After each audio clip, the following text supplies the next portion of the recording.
తృప్తి పరిచే దేవుడు కనుక అనుకోకుండా అప్పటికప్పుడు మేము ఇది ఏర్పాటు చేయడం, అలాగే అయ్యగారు కూడా ఎక్కడ ప్రేయర్స్ లేకపోవడం మనకి ప్లస్, ఆయన లేకపోతే మనకు కూడా మైనసే కదా, అవునండి. హల్లెలూయా. అయితే మనం మధ్యాహ్నం విన్నాము కనుక ఇప్పుడు హెబ్రీ పత్రిక 13వ అధ్యాయము, హెబ్రీ 13:17 వచనము. 17 అండి. మీ పైన ఉన్నవారు లెక్క గొప్ప చెప్పవలసిన వారే మీ ఆత్మను కాల్చండి. మన పైన నాయకులుగా ఉన్నవారు, మన పైన నాయకులు ఎవరండి? ఇప్పుడు మంత్రులా? మన సంఘానికి నాయకులు ఎవరు? పాస్టర్ గారు. అయితే ఆయన లెక్క గొప్ప చెప్పాలండి మన ఆత్మల కొరకు. ఆయన ఏం చేయాలటండి? మన కొరకు, ఆత్మల కొరకు లెక్క గొప్ప చెప్పాలంట. వారు అది ఆశతో, ఆసక్తితో ఆత్మలు కాల్చున్నప్పుడు వారికంట ఏం కలగకూడదంటే దుఃఖముతో ఆ పని చేయకూడదట. హల్లెలూయా. దుఃఖముతో ఆ పని చేయకూడదు. వారు ఎప్పుడు సంతోషంగా చెప్పాలి. ఎందుకంటే సంఘం కావడానికి చాలా శక్తి కావాలి, చాలా జ్ఞానము కావాలి కనుక దేవుడు ఇస్తేనే జ్ఞానము. సొలొమోనుకి ఎవరిచ్చారండి జ్ఞానం? దేవుడు ఇచ్చాడు. అలాగే దేవుడు పిలుచుకున్న దైవజనులు మిక్కిలి ఘనతకు అర్హులు. హల్లెలూయా. ఈరోజు మనం చాలా మందిని చూస్తూ ఉంటాము, పిలిచాము అంటారు, సగం రోజులోనే సేవ ఆగిపోతుంది. హల్లెలూయా. నిజమేనంటారా?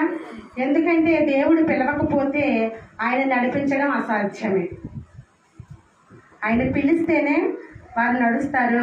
వాళ్ళు మాట్లాడితేనే దేవుడు వారితో మాట్లాడిన ప్రతి మాట వాళ్ళు మాట్లాడగలిగి మనల్ని హెచ్చరిస్తూ ఉంటారు. అప్పుడు మనం ఏం చేయాలంటే మన నాయకుడైన కాపరికి మనం ఎప్పుడు లోబడేవారిగా ఉండాలంట. చూడండి, వారు దుఃఖముతో ఆ పని చేసిన ఎడల మీకు నిష్ప్రయోజనము గనుక దుఃఖముతో కాక ఆనందముతో చేయనట్లు వారి మాట విని వారికి లోబడుడి. అయితే వారంట దుఃఖముతో ఈ పని చేసి మనల్ని కాచినప్పుడంట మనకి వాళ్ళు ఎంత వాక్యం చేసినా నిష్ప్రయోజనం అంట. మనకు ప్రయోజనం కాదు. వాళ్ళు ఎంత గట్టిగా చెప్పినా వారు ఆ దుఃఖంతో ఉన్నప్పుడంట మనకి ఎటువంటి ప్రయోజనం ఉండదు, ఎటువంటి మేలు కూడా మనకి ఉండదు అని అంటాడు అపోస్తలుడైన పౌలు. అయితే మరొక మాటను మనం చూసుకుందాము.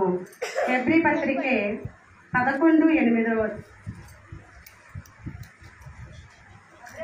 అబ్రహాము పిలువబడినప్పుడు విశ్వాసమును బట్టి ఆ పిలుపునకు లోబడి తాను స్వార్థముగా పొందనయ్యున్న ప్రదేశమునకు బయలు వెళ్ళెను. అబ్రహాము దేవుని పిలుపు కంట లోబడ్డాడంట. పలానా దిక్కుకెళ్ళి అబ్రహాం అని అంటే దేవా నేను ఎక్కడికి వెళ్ళాలని అడిగేవాడు కాదంట.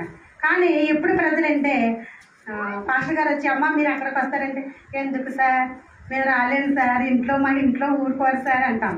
వెంటనే మన మాట అనేస్తూ ఉంటాం. అయితే అబ్రహాం అంట నువ్వు ఎక్కడ వెళ్ళమన్నావు ప్రభా, నా కుటుంబాన్ని నుంచి నా దేశాన్ని విడిచిపెట్టి నా జనులను విడిచిపెట్టి నేను ఎక్కడికి వెళ్ళాలనేసి మారు మాట మాట్లాడకుండా దేవుడు ఏది చెప్తే ఆ మాటకు లోబడి వెళ్ళేవాడంట. పిలిచిన వెంటనే నేను ఉన్నాను ప్రభా అన్నట్టుగా. అందుకే మన విశ్వాసాలందరికీ తండ్రి అయ్యాడు. హల్లెలూయా. దేవుడు పిలిచినప్పుడు, మాట్లాడినప్పుడు మన లోబడితే ఉన్నతమైన స్థితిలో అబ్రహాం ఉన్నాడండి. ఎందుకంటే ఆయన మాటకు లోబడ్డాడు కాబట్టి ఆయన ఉన్నతమైన స్థితిలో ఉన్నాడు. 1 తిమోతి పత్రిక 5వ అధ్యాయము